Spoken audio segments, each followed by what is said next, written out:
Pegat kedai tak botek memang dua. Maaf. Idron ne pegat kedai. Urangnya kamu pegat jerjak busau. Nyo ono batas kedai. Nyo batas tanah ono.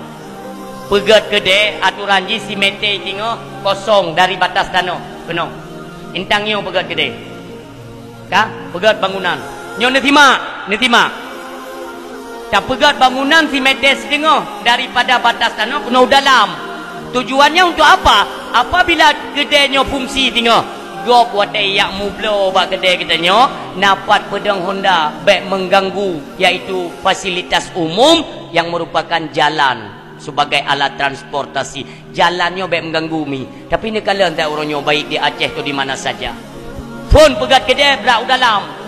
Oleh yang pertama barang melimpah ruah, duduk barang-barang sampai duduk habis batas tanah, ada yang pegat jerjak busur, santit dengan jalan, pai pindah jalan.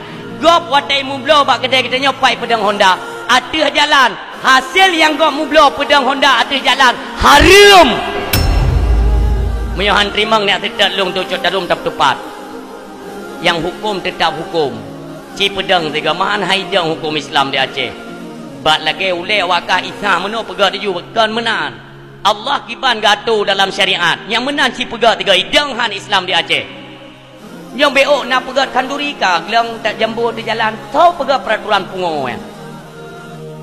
Dipegai ke mana pu uro si uro kedro ne kegop hora payah putar ke dia ini jauh lain. Maka napu, tahu pegat hanapu? Mai ka mau rumah tunggu hana leun.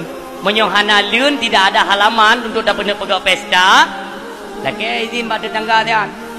Oh haibi umpamanya dongku sewalah gedung kena gedung-gedung wisma atau apa kena losmen sewa tak pegat mandengku anak peng dengku ni pegat melasah watra alasan memang utak udip untuk mengganggu ketertiban umum yang utaknya dahsyat dia nyan ke lagi ibarat danyo tatagun si kameng sabuh belangong kameng mendum ya secret sakai tiabui nanti hasil yang kedai halia mendum tak mekat hanaruh riba mandum jeroh tak mekat gad fahala dan gebilaba oleh Allah bak BO tu ya pedang Honda tu jalan kecuali memang nak debat pedang Honda nak tidro dua yang clear yang mublot tu jalan nyah nak urusan dia artinya kali tajuk nyo debat pedang Honda ini nyan han salah dengan Allah ni kalian kiban ka.